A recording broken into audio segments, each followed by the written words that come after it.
El Ateneo Bibliográfico el día de la fecha se va a discutir, digamos, la técnica de sling de cuello vesical para el tratamiento de la incontinencia urinaria en pacientes con ampliación vesical. Quien coordina el Ateneo de hoy es el doctor Mole, jefe del servicio de nuestro hospital, y quienes vamos a presentar el Ateneo somos la doctora De Lorenzi, fellow de Urología Pediátrica, y quien les habla Joaquín Camacho, residente de tercer año del hospital. Comenzamos entonces con el caso clínico. Se trata de un paciente masculino de 6 años de edad, con antecedentes de mielomeningocele y vejiga neurogénica. Como antecedentes urológicos, a la edad de 2 años intercurre con un episodio de infección urinaria, por lo que se indica en ese entonces cateterismo intermitente limpio asociado a oxibutinina. El paciente actualmente continúa con el cateterismo intermitente limpio cada 4 horas, con pérdidas entre los cateterismos, medicado con oxibutinina, no presentó nuevas infecciones urinarias, por lo que está sin profilaxis antibiótica, y presenta también constipación de mal manejo, por lo que está medicado con polietilenglicol. Se le realiza una ecografía renal que evidencia un riñón derecho de 84 milímetros y un izquierdo de 82, con una forma y tamaño conservado, un espesor cortical normal, sin dilatación pielocalicial, y no se observan uréteros retrovesicales. Un centellograma de MCA informa una captación del riñón derecho del 55%, con un riñón izquierdo que capta 45%. Se realiza una cistovideurodinamia que evidencia una vejiga de configuración piriforme con contornos irregulares, y bueno, comienza, digamos, con una pérdida a 20 centímetros de agua de presión, a un volumen de 92 mililitros. Se observa un reflujo vesicoureteral grado 1 derecho a los 120 mililitros de volumen. Luego de esa pérdida a 20 centímetros de agua se comienza con una compresión uretral hasta llegar a 40 centímetros de agua, que son 180 mililitros de volumen, donde se frena el estudio y bueno, interpretamos 180 mililitros como su capacidad vesical total, para una esperada de 240. En todo el estudio presenta el paciente una mala acomodación vesical. Entonces, con respecto a los diagnósticos y el tratamiento para ello, definimos que el paciente presenta una incontinencia esfinteriana con una pérdida de 20 centímetros de agua, por lo que se propone la confección de un sling aponeurótico en cuello vesical. Presenta también una vejiga de baja capacidad y alta presión, de 180 mililitros por una capacidad vesical teórica de 240, por lo que se propone una ampliación vesical. Dificultad en el cateterismo por uretra, esto, digamos, tiene un signo de pregunta porque es algo referido por los padres. En ese caso se propone la confección de un estoma urinario continente tipo Mitrofanov, y por la constipación de mal manejo se propone también una confección de estoma fecal continente tipo Malone. El paciente se interna 24 horas previo al procedimiento para lavado intestinal y se indica antibiótico-terapia con metronidazol y gentamicina. Durante la cirugía se realiza una incisión mediana supra e infraumbilical hasta extremo superior del pubis y se ingresa a cavidad. Se constata el sigmoides redundante con buen pedículo vascular y el apéndice retrocecal descendente de buena longitud, que bueno, se va a utilizar para el estoma fecal continente tipo Malone y el estoma urinario continente tipo Mitrofanov. Se procede a realizar la confección del sling aponeurótico en cuello vesical. Para ello se repara la vejiga y se diseca el cuello vesical por sus caras laterales. Se realiza un plano de disección del cuello por cara posterior con maniobras Roma sobre el recto, el cual se mantiene indemne, y se genera un plano del sling entre la cara posterior de la vejiga y las vesículas seminales. Se confecciona el sling aponeurótico con una aponeurosis del recto anterior del abdomen derecho con una longitud de 10 centímetros, como se ve en el esquema de la izquierda, manteniendo el pedículo vascular del mismo. Luego se pasa por el cuello vesical, pasando 2 veces por la circunferencia y se ajusta al mismo contracción por medio de sutura a la cara interna del pubis, creando una resistencia de 360 grados a nivel cervicuretral. Ahí con el esquema, con el corte axial, se intenta mostrar cómo se coloca el sling, y las flechas, digamos, las líneas naranjas muestran cómo está colocado el sling. Esto es previo, digamos, este es el sling, y da 2 vueltas a través del cuello y se fija a nivel del pubis. Se procede luego a la realización de la ampliación vesical con colon. En esta parte las imágenes son solo a modo, digamos, para mostrar cómo es el procedimiento, pero no son de la cirugía en sí.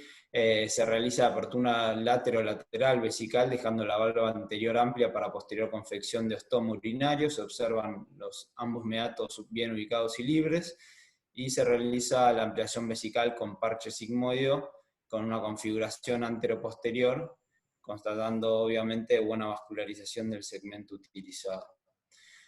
Por último, se realiza la esqueletización del mesopéndice para utilizar el apéndice para ambos ostomas, como dijimos antes. Se divide el mismo preservando adecuada vascularización independiente de ambos segmentos. Se realiza un túnel submucosa en la cara anterior de la vejiga de 4 centímetros de longitud, y se reimplanta el apéndice con técnica de Leach-Gregoire. Y a su vez exterioriza por contrabertura la base del apéndice, unido al ciego en flanco derecho, y se fija el mismo a la pared, realizando un mecanismo antirreflujo tipo Nissen, confeccionando el estoma fecal. El paciente luego de la cirugía se mantiene 48 horas ayunado, luego progresa a dieta con adecuada tolerancia, recibe antibiótico-terapia con ampicilina y metronidazol por 4 días, presenta en todo momento buen manejo del dolor con paracetamol y dipirona, y se le otorga el alta a los 7 días postquirúrgico. Con respecto a los pasos a seguir en estos casos, al 7º día posoperatorio, el paciente debe iniciar con enemas diarios por el malón, y al 12º día posoperatorio se inicia el ciclado de la vejiga progresivamente, y se asocia también el cateterismo intermitente limpio por el Mitrofanoff. Bueno, a continuación vamos a comentar 2 artículos, un artículo complementario y el artículo principal, y nos responderemos las preguntas que figuran en este checklist.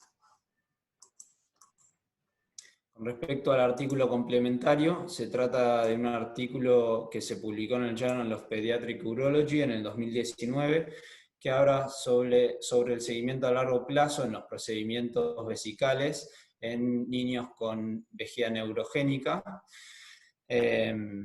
y incontinencia urinaria. El objetivo del estudio fue evaluar el resultado a largo plazo de la continencia y la tasa de reintervención en procedimientos vesicales realizados, como dijimos, en niños con incontinencia urinaria neurogénica. Con respecto al diseño y los materiales y métodos, fue una revisión retrospectiva de pacientes menores de 18 años con incontinencia urinaria neurogénica secundaria a deficiencia esfinteriana, que se sometieron a un procedimiento de corrección, tanto reconstrucción del cuello de la vejiga o confección de sling vesical, entre 1992 y 2017, que es un plazo de 25 años, en una sola institución. La continencia, digamos, era el objetivo buscado del estudio durante el seguimiento de los pacientes, definiendo como continente un intervalo mínimo de 4 horas sin pérdida de orina. Involucró 60 pacientes, 35 mujeres y 25 hombres, de aproximadamente 11 años de edad promedio, y el diagnóstico predominante fue mielomeningocele en el 92% casi de los casos. En 43 pacientes se realizó el sling vesical y en 17 pacientes la reconstrucción del cuello vesical. Eso era elección del cirujano. Previo a la intervención se realizaba un estudio hidrodinámico donde definían si el paciente presentaba una mala acomodación vesical, que la definen como menor a 15 mililitros por centímetro de agua, y si tenía también una baja capacidad vesical, que la definen como un volumen menor al 50% de la capacidad vesical total esperada. En estos casos se realizaba la ampliación vesical concomitante, que se realizó en 48 pacientes, que es el 80% de la muestra. Las técnicas utilizadas en ambos procedimientos con respecto a la reconstrucción del cuello vesical, se utilizó la técnica de Micheli, la de Pipisar y la de Young-Dis, y la justificación de la utilización de estas técnicas es que todas aumentan la resistencia de salida vesical, alargando y estrechando la uretra con la tubularización del trígono, y con respecto al sling vesical, definen, digamos, que se explican la técnica, que, digamos, dicen que se basaban en la coaptación, elevación y estrechamiento de la uretra por suspensión del cuello vesical, colocando una tira facial del recto anterior del abdomen alrededor del cuello de la vejiga y fijando los extremos al pubis. Algo así como mostramos en las imágenes previamente. Con respecto a los resultados de este estudio, nos mostró que la tasa de continencia al año fue del 38%, 15 pacientes post colocación de sling y 8 pacientes luego de la reconstrucción del cuello vesical. Son un poco decepcionantes, digamos, el porcentaje, aunque luego del seguimiento promedio de 10 años, el 77% de todos los pacientes se encontraban secos.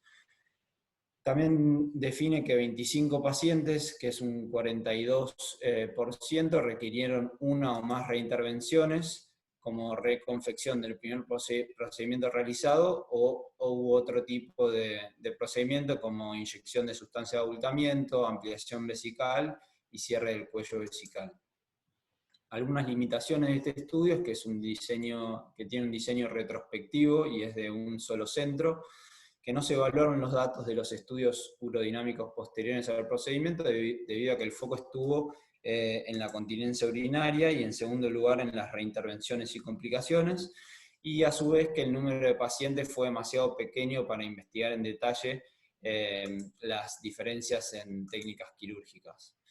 Conclusiones que podemos sacar es que los resultados a largo plazo, digamos, son valiosos para el asesoramiento y para crear expectativas realistas en los pacientes y los padres del resultado del tratamiento quirúrgico, que se requieren estudios futuros, digamos, deben utilizar medidas de resultado informadas por el paciente para evaluar el efecto de la cirugía sobre los síntomas y la calidad de vida de los pacientes, y que la comparación con otros estudios de investigación es realmente difícil debido a diferentes modificaciones de las técnicas quirúrgicas utilizadas según el centro y el cirujano que las realice, cirugías concomitantes diferentes utilizadas según paciente y preferencia del cirujano, pequeño número de pacientes analizados y diferentes definiciones de continencia urinaria.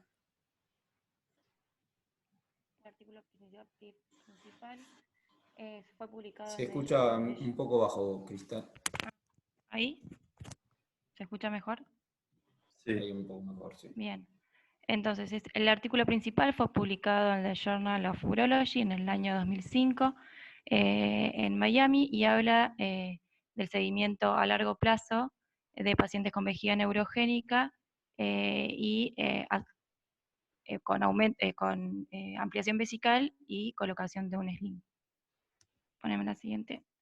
Bueno, el artículo empieza hablando de los diferentes tipos de técnicas que existen el día de hoy para la continencia urinaria. Hace referencia al esfínter urinario artificial, al sling aponeurótico, la inyección de cuello vesical con sustancia, no se ve, bueno, y la reconstrucción y las técnicas que comentó recién Joaco también de la reconstrucción del cuello. Siguiente. Dentro de los tipos de vejiga neurogénica, pone la siguiente, se va a enfocar más que nada en aquellas vejigas con muy baja capacidad, pero con incontinencia de orina, de bajas presiones. Pone la siguiente.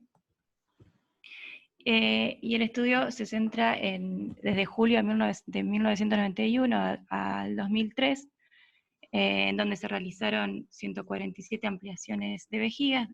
Dentro de ellas se realizaron 63 con sling, pero solamente se analizan 58 de ellas, ya que el resto tenían menos de un año de seguimiento. 43 femeninas y 15 masculinas. La edad de estos pacientes varió entre 4 y 40 años, con una mediana de 11 años, y siempre el seguimiento fue mayor de un año postquirúrgico. Las causas de la vejiga neurogénica fueron mayormente mielomeningocele, lesión de médula espinal fueron en 5 pacientes y anomalías vertebrales en uno solo. Como estudios de seguimiento de estos pacientes, se le realizaron ecografías renales, centellograma para determinar la función de las unidades renales y un estudio urodinámico. A todos estos pacientes se les realizó también un último estudio urodinámico prequirúrgico con dosis de oxibutinina, de anticolinérgicos, a altas dosis. Y todos los pacientes con esta intervención tenían que tener una capacidad menor al 60% para la edad, con mala acomodación, cuello vesical abierto durante el estudio urodinámico, una presión de pérdida menor a 45 centímetros de agua, y además que presenten clínica de incontinencia de orina con el esfuerzo. Entonces, dentro de estos 58 pacientes, se realizaron ampliaciones con ilion en su mayor medida, seguido por sigmoides, estómago y uréter, y 49 pacientes, que representan el 84%, se asoció además en la cirugía a un estómago urinario continente. El sling aponeurótico que se realizó fue un sling del recto anterior izquierdo, de una longitud de entre 10 y 12 centímetros de largo, con un ancho de 1,5 centímetros. El seguimiento de los pacientes analizados fue de 1 año a 10 años, con una medida de 4. Todos los pacientes realizaron cateterismo limpio intermitente, y además ellos definieron como buen resultado postquirúrgico aquellos pacientes que permanecían secos en un periodo entre 4 a 6 horas durante el día y 6 a 8 horas durante la noche, y con ausencia de la incontinencia ante esfuerzos. Dentro de estos, como buen resultado, el 88% de estos pacientes obtuvieron estos resultados. Durante el seguimiento, ninguno de ellos presentó alteraciones ecográficas del tracto urinario superior, y dentro de las videourodinamias que se realizaron en el postquirúrgico inmediato, se la realizaron solamente a 28 pacientes, que representan el 55%, y constataron el aumento de la presión de pérdida de 0 a 20 centímetros de agua. Dentro de los resultados, además, presentaron incontinencia 7 pacientes, pone la siguiente, 5 mujeres, que todas de ellas tuvieron buena capacidad, 2 de ellas realizaron inyección de cuello en el postoperatorio, y 4 de ellas que no fueron efectivos, y 4 de ellas en una media de 18 meses postoperatorios tuvieron que realizarle una nueva intervención. A 2 se le colocaron un esfínter urinario artificial, y 2 de ellas un cierre de cuello. Y dentro de los 2 hombres presentan hasta el momento del análisis del estudio incontinencia de fuerza. Dentro de la discusión habla de que la continencia en estos pacientes con vejiga neurogénica de baja capacidad presenta hoy un gran desafío. Los reportes de seguimiento a largo plazo en esta patología, de esta cirugía, son pocos y a corto plazo, y habla de que esta técnica del sling no altera el cateterismo limpio intermitente, no alteró en ninguno de sus pacientes. El mecanismo de acción que representa el sling es un aumento de la resistencia pasiva y dinámica del cuello vesical, comprimiendo y fijando el cuello retropúbico, y evita además la hipermotilidad de la uretra. lo que permite el sling además es tener una presión de pérdida baja, y esto permite la protección del tracto urinario superior a altas presiones en aquellos pacientes que no cumplan bien con el cateterismo limpio intermitente, que es la gran crítica que se le realiza al esfínter urinario artificial, que tiene presiones de pérdida muy elevadas. En cuanto a las reoperaciones, que representaron en 4 de estas mujeres que comenté previamente, en todas ellas se observó un plano bien definido entre el sling y el cuello, y por lo que no tuvieron complicaciones ante el cierre y la colocación de un esfínter urinario artificial. Y la crítica que le realizan ellos a los estudios, que hay pacientes incluidos en las series que con solo la ampliación se podrían haber mantenido secos y limpios. Además habla de las alternativas, lo compara con la inyección de cuello, que el éxito de este es muy limitado, ya que requiere múltiples inyecciones y disminuye su efectividad a lo largo del tiempo. Y con respecto al esfínter urinario artificial, es que son extremadamente efectivos, pero tienen un riesgo aumentado de la erosión y mal funcionamiento a medida que avanza el tiempo, y asociada a la colocación del esfínter a la ampliación vesical, puede aumentar el riesgo de infecciones y pérdida del esfínter, con un reporte de casos en otros estudios en la bibliografía de entre el 20 y 50%. Habla de que es muy buen, es el de elección en pacientes de vejiga neurogénica que tengan pérdida espontánea de orina, pero no así en pacientes con incontinencia de esfuerzo o de presiones mayores a 20-30 centímetros de agua. Como conclusión, el sling es el procedimiento de elección para mejorar la resistencia de la salida de la vejiga. Los pacientes con vejiga neurogénica que necesitan ampliación insisten en que el criterio de selección es el mejor, el sling, y tanto a hombres como a mujeres se espera una continencia satisfactoria a largo plazo. Dentro del checklist que realizamos habitualmente, el título es acorde al tema de estudio, sí, si fue publicado en una plataforma válida también, y qué busco leyendo este artículo, cuál es mi objetivo, C, conocer las diferentes opciones terapéuticas, y el estudio fue doble ciego televisado o no, y los resultados fueron significativos, sí. Bueno, muchas gracias Joaquín y Cristal. Abrimos un poquito la discusión para empezar a tener un poco de intercambio. El objetivo de esta presentación del paciente que elegimos y de los artículos tiene que ver con poder discutir un poquito de cuándo combinar procedimientos en este tipo de pacientes neurogénicos que uno va a ampliar, y básicamente qué métodos utilizar en esta combinación de ampliación y algún procedimiento sobre el cuello, ¿no? Cuándo usar el sling, eventualmente cuándo usar el esfínter, por lo menos en nuestra experiencia. Y lo otro también, si tenemos que hacerle Mitrofanov siempre a estos pacientes o no. ¿Algún comentario particularmente sobre el paciente? Me pareció interesante destacar la utilidad primero de la cistobioaerodinamia para decidir qué hacer con un reflujo cuando aparece, ¿no?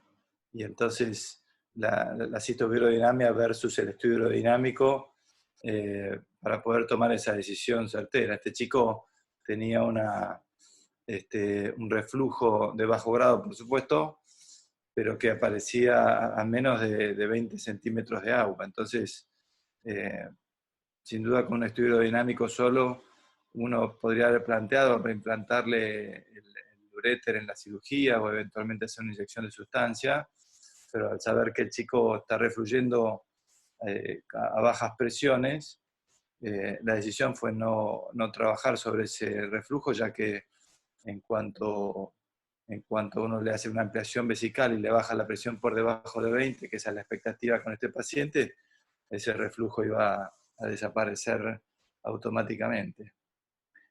Un segundo comentario sobre el paciente es, la primera decisión de este chico era que requería una ampliación vesical por la mala acomodación que tenía y por la presión alta de fin de pérdida principalmente. Así que nos pareció que le iba a venir bien aumentar la resistencia del cuello.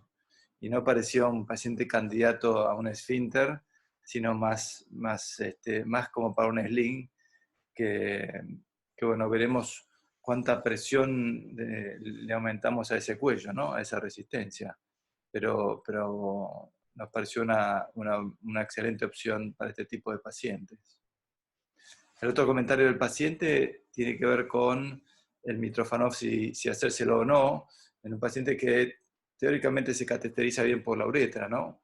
Y entonces la oportunidad quirúrgica de hacer toda la disección de la vejiga, la apertura, la ampliación, de hacer el Mitrofanov, parece en el momento adecuado, porque si uno después lo requiriera para algún trastorno en el cateterismo por vía uretral, tiene que reoperar el paciente con todas las dificultades que implica eso, y además, que como este chico además iba a usar un malón, íbamos a hacer el malón, bueno, la decisión de dejar el apéndice solamente para el malón o intentar el apéndice dividido. Así que finalmente en este paciente tomamos la decisión de hacer el mitro, aunque no era un requerimiento absoluto, ¿no? Y también el pensamiento de si estos slings pueden traer alteraciones en el cateterismo por uretra. Ahí creo que en el trabajo de Castellán habla algo de que han tenido alguna dificultad en el cateterismo por uretra, así que la oportunidad del Mitrofanov vale la pena la discusión. Otro detalle técnico que es importante en relación a este tipo de cirugías, en la literatura habla un poquito de que la disección anterior del cuello vesical es un poquito más riesgosa que la disección retrovesical, que es lo que hicimos con este paciente. O sea que el abordaje del cuello por vía posterior parece ser más segura, incluso para este tipo de técnicas. Buen día. Hola Miguel. ¿Cómo andan? Tenemos al autor del trabajo, afortunadamente. Son las 5:30 en Miami. ¿Cómo andan todos? Bien. Así que justo estamos por empezar Buenísimo. la discusión.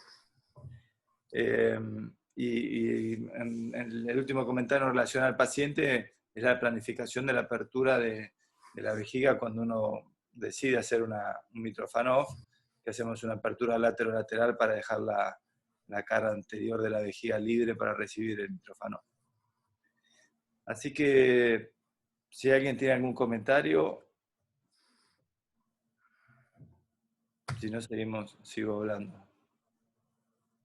Entonces, Pachi, si estás ahí. O sea, la disección del cuello de hacerse retrovesical, ¿no? Sí, nosotros cuando ponemos los esfínteres los hacemos de la cara anterior, muchos de ellos, pero hemos incorporado la disección posterior por una cuestión de seguridad. Sí. Y la verdad es más quirúrgica, uno ve más el plano, y menos posibilidad de entrar en vagina, en la mujer o en el recto, ¿no? En el varón. Sí, es verdad que si vas por la cara anterior, a veces uno se tienta que es más rápido, sí. Menos con experiencia, uno se le anima, pero claramente yendo por atrás sí. Uno está mucho más confiado, ¿no? Está bien, hola, buen día a todos. Buen día, de Badiola. ¿Cómo te va? Bien. ¿Vos estás en el tráfico? No, estoy por entrar al hospital. No, perfecto. Yo quería hacer un par de comentarios. Uno con respecto a la presentación. Tomen el detalle de que cuando uno habla de una incompetencia esfinteriana, tienen que decir incompetencia esfinteriana. No tienen que decir incontinencia urinaria, que involucra todo. Involucra los problemas de la vejiga y los problemas de los esfínteres. si estamos hablando de incompetencia esfinteriana, digan incompetencia esfinteriana. Después, con respecto al artículo, hay una parte en la cual ahí siempre se me mezcla, ¿no? Cuando lo leo. Habla del 77% de éxito a largo plazo, que es buenísimo en largo plazo. Procedimientos complementarios como inyección de sustancias.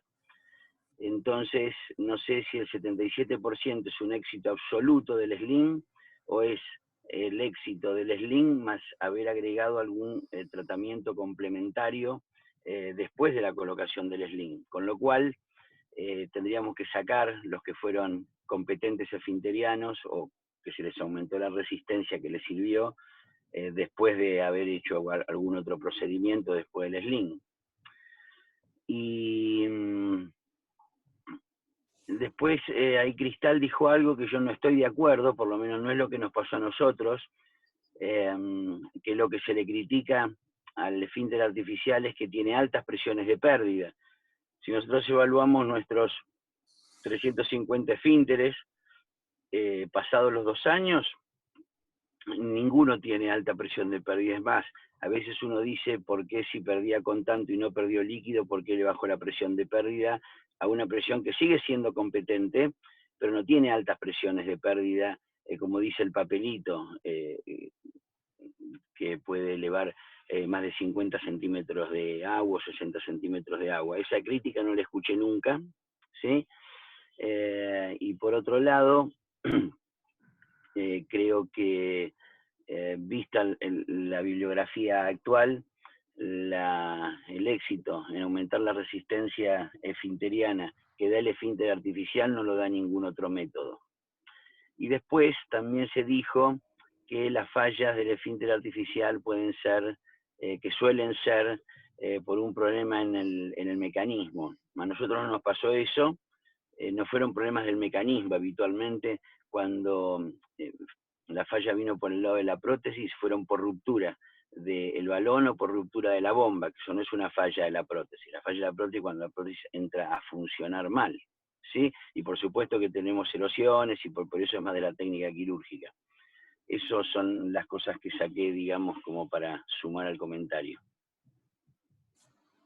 Gracias, Pachi. En relación a lo del éxito del 77% de que comentás, tiene que ver más con el artículo complementario y no con el que presentó Miguel.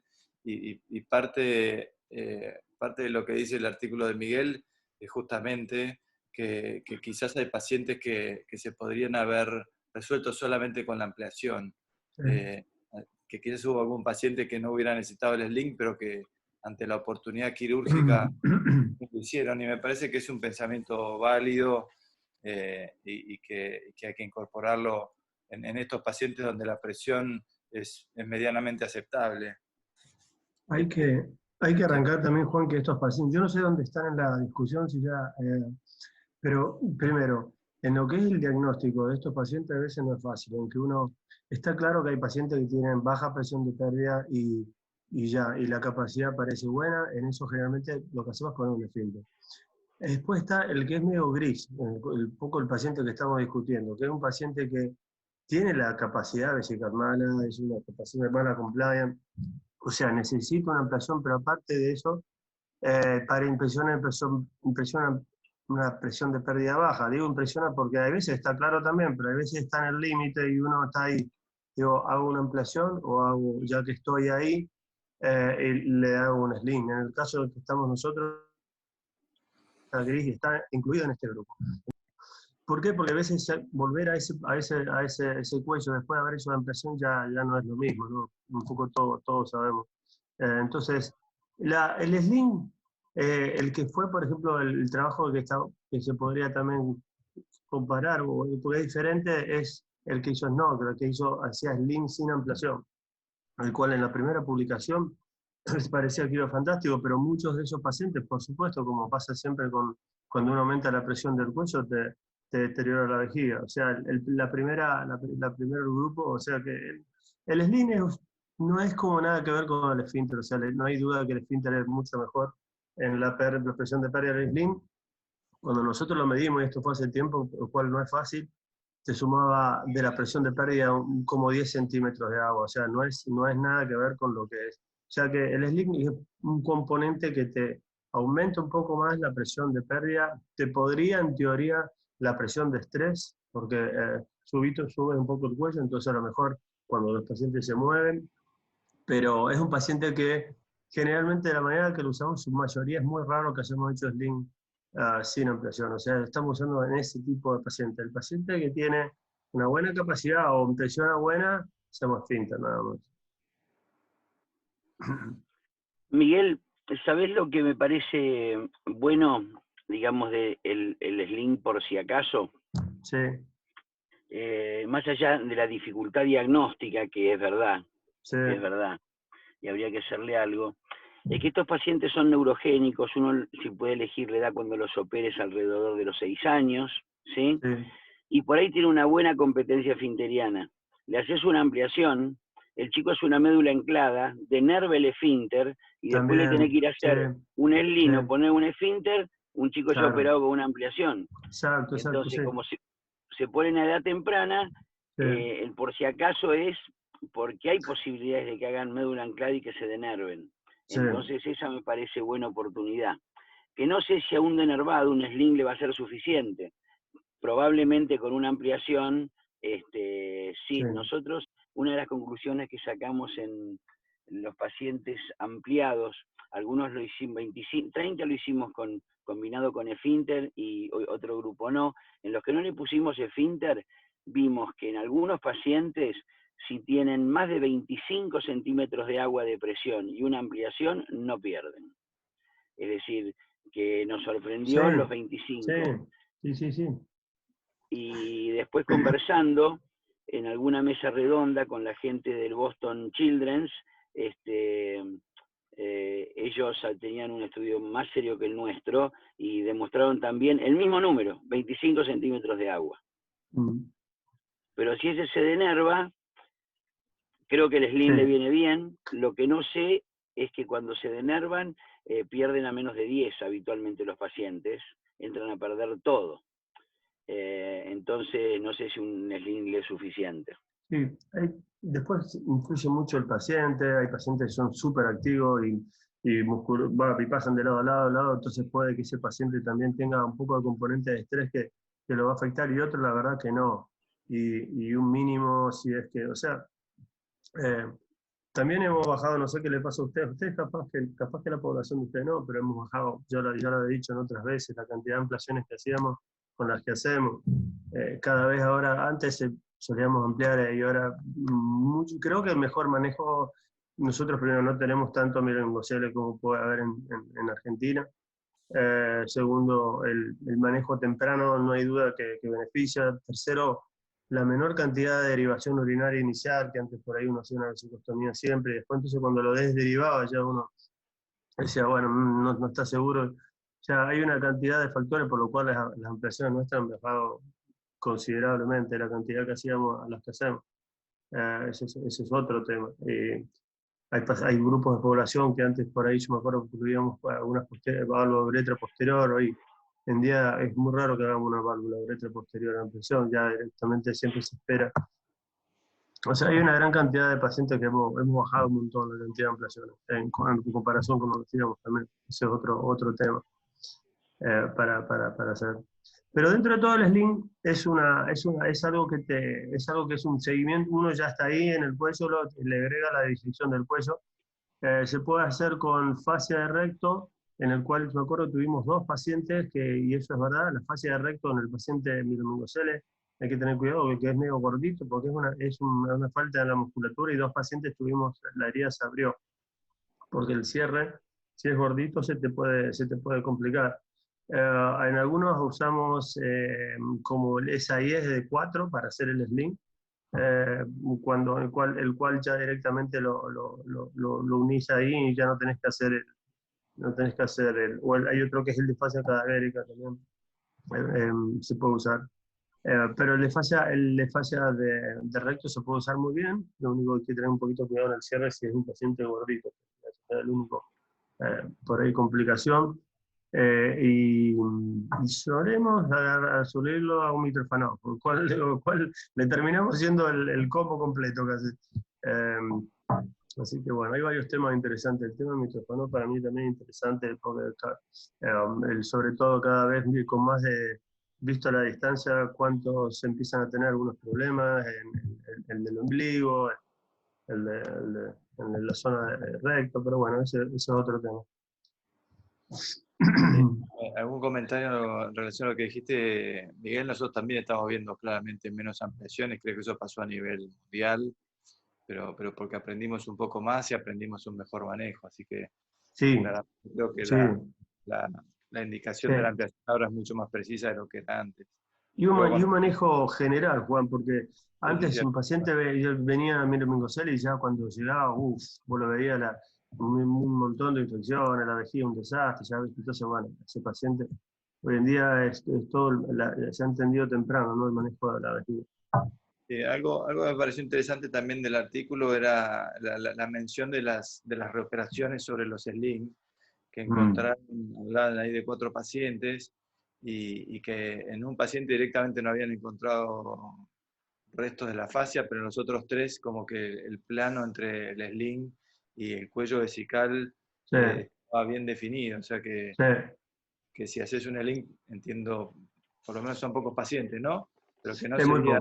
muy poco y a veces uno va ahí, te digo la verdad, va ahí diciendo, uy, ¿qué va a pasar? Y a veces, sorprendentemente, o sea que es muy difícil decir una conclusión, pero es una posibilidad, es una posibilidad, sí, volver ahí. Sí. Yo, si bien no es el tema que ocupa hoy, pero como ya lo nombraron 2 veces, sería extremadamente prudente en el mensaje de la disminución de la cantidad de ampliaciones. Yo esperaría un poquitito, porque hay un par de artículos que ya están mostrando que en las poblaciones que hay menor ampliaciones, hay mayor insuficiencia renal. Hoy muchos colegas se distraen cuando tienen que hacer una ampliación en cambiar de relajantes del músculo detrusor, en inyección de toxina botulínica, en esperar cualquier cosa menos una ampliación, y el índice de pacientes con insuficiencia renal, si haces la línea de la disminución de las ampliaciones, se cruzan, y eso puede ser muy dañino para los pacientes. Así que el mensaje cuando uno dice en los últimos años hay menor cantidad de ampliaciones, conlleva o que antes se hicieron de más, ¿sí? O que ahora hay otros tipos de tratamientos. Creo que cuando un chico necesita una ampliación vesical o tiene indicación de ampliación vesical, todavía no hay nada que lo reemplace en forma efectiva, ni a corto, ni a mediano, ni a largo plazo. Ahora es verdad que con la onda mínimamente invasiva y alrededor de todo esto, y que hacer una ampliación vesical no la hace cualquiera, ¿sí? Está ese asunto, ¿no? Se han bajado la cantidad de ampliaciones. Y yo te digo, ¿y sabés cuánto en tu población, cuántos pacientes más que antes entraban en insuficiencia renal? Bueno, esa respuesta no se tiene, pero ya hay 1 o 2 trabajos que ya lo sugieren y tienen alguna curvita. Sí, no. Eso estoy de acuerdo. Hay veces gente que un poco puede llevar a que un grupo se va muy tarde, manejado demasiado por otra población, por el nefrólogo, por quien sea, que lo fue esperando. Hay pacientes que no hay duda que no tenés que ampliar, o sea, no, ese grupo no hay duda.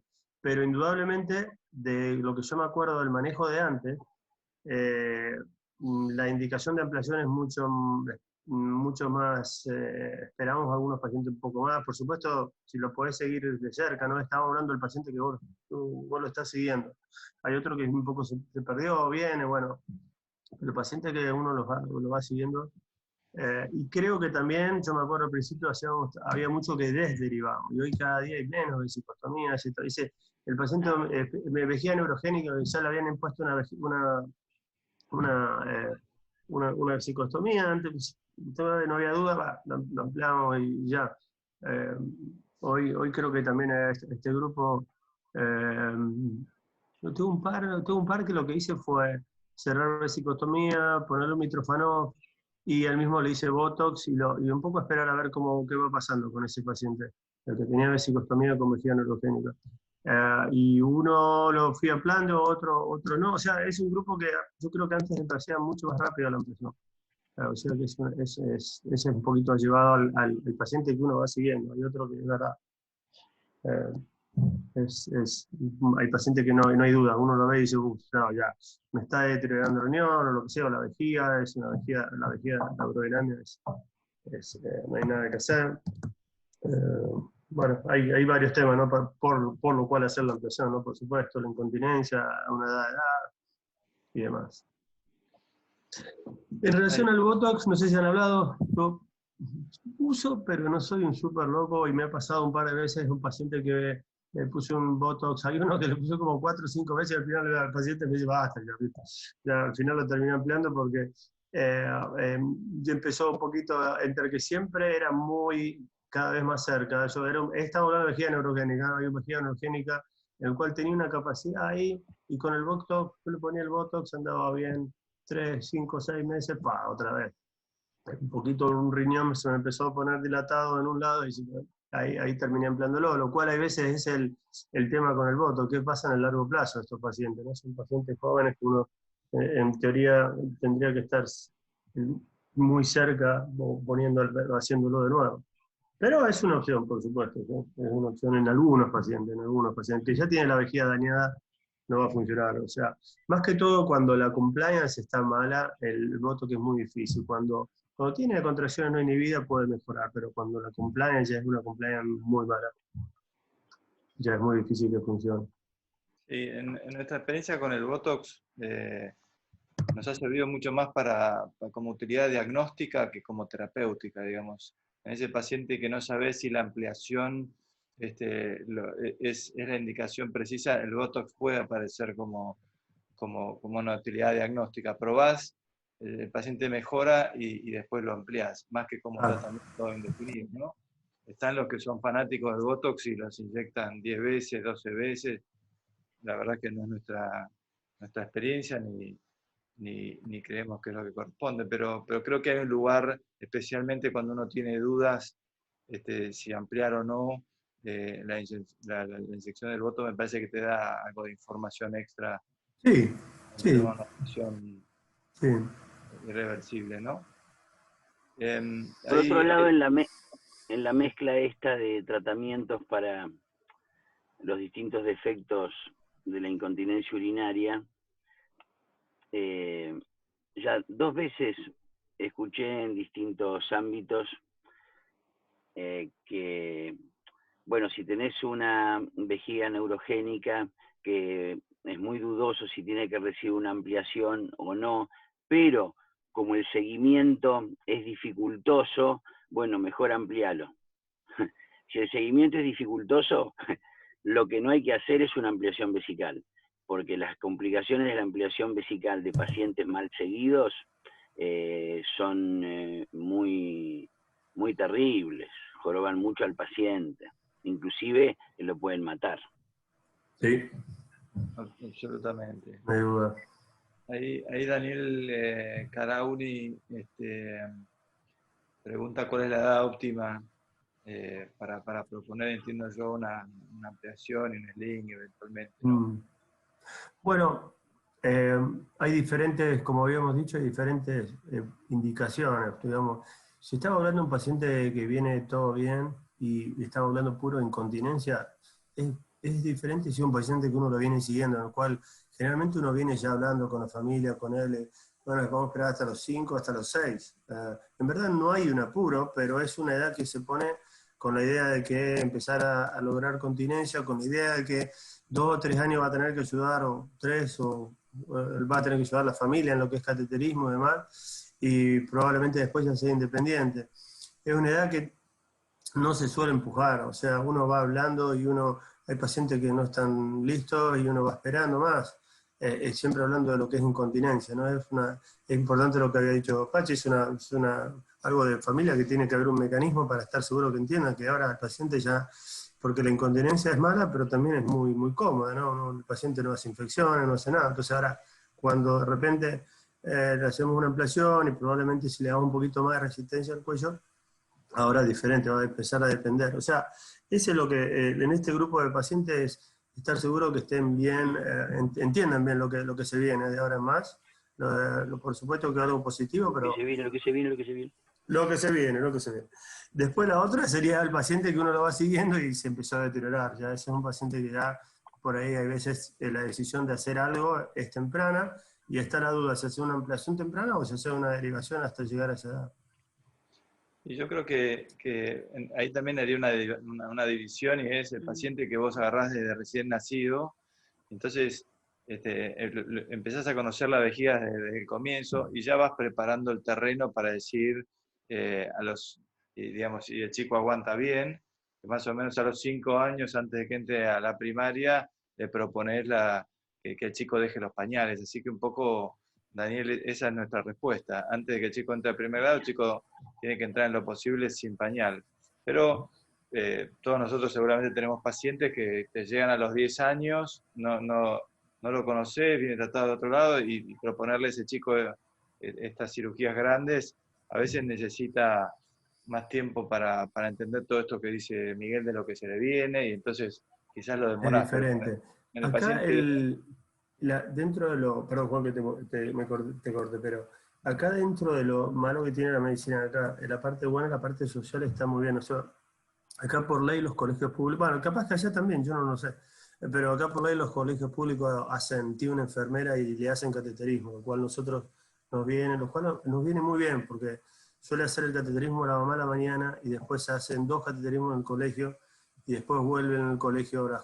O sea, Fanny básicamente es una ayuda. Después si es un paciente que la cosa está verdaderamente muy complicada, se le manda una enfermera, inclusive la peor obra social, que sería la del Estado, lo hace eso. O sea que eso es algo que a veces ayuda. Con lo cual esa parte tiene que estar bien segura de lo que va a pasar, ¿no? En el paciente. En Argentina, Miguel, desde hace más o menos 20 años, la incorporación de niños con capacidades especiales se transformó en una obligación. Bueno, igual. De que tienen que incorporarlos a una escolaridad normal, que pasen los mismos coeficientes intelectuales que pasa cualquier otro chico, ¿sí? Y sumado a eso, tiene que haber gente técnica, según la cantidad de alumnos, gente técnicamente entrenada, ¿sí? Para hacer lo que los chicos necesitan. Por ejemplo, cateterismo intermitente limpio. En mi caso, antes eran 2 o 3 veces por año, ahora es 1 vez por año. Me llaman y en un colegio me llaman para que yo hable de las necesidades especiales que tienen chicos con mielomeningocele. Está planificado, en algunos colegios se cumplen, y yo te diría que en muchos no se cumple, pero ya está escrito, por lo menos. Está bien, perfecto.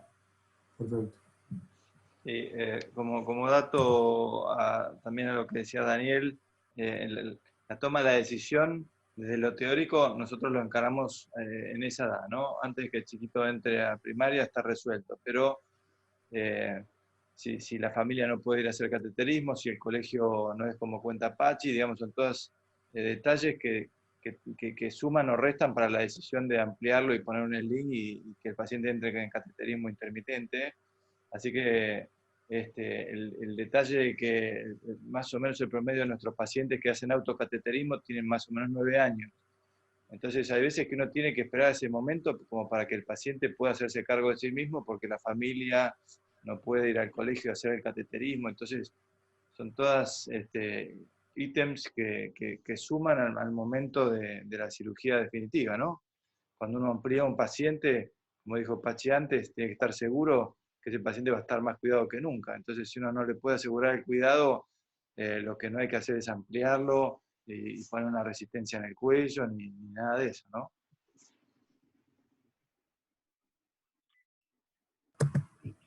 Perfecto. Bueno, muchachos. Faltando un par de minutos para las 8, Miguel, la verdad que te agradezco que te hayas despertado tempranito con el mate. Sí, ahora dentro de poco nosotros seguimos con la nuestra.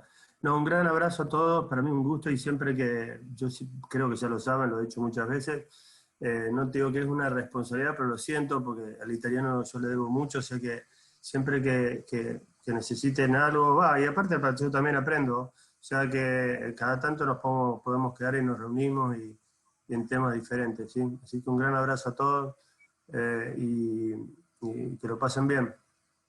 Bueno, Miguelito, gracias. Bueno, un gran abrazo, amigo. Un abrazo. Bueno, gracias chao, a todos por estar. Me gustó la discusión. Saludos. Chao, gracias. saludos.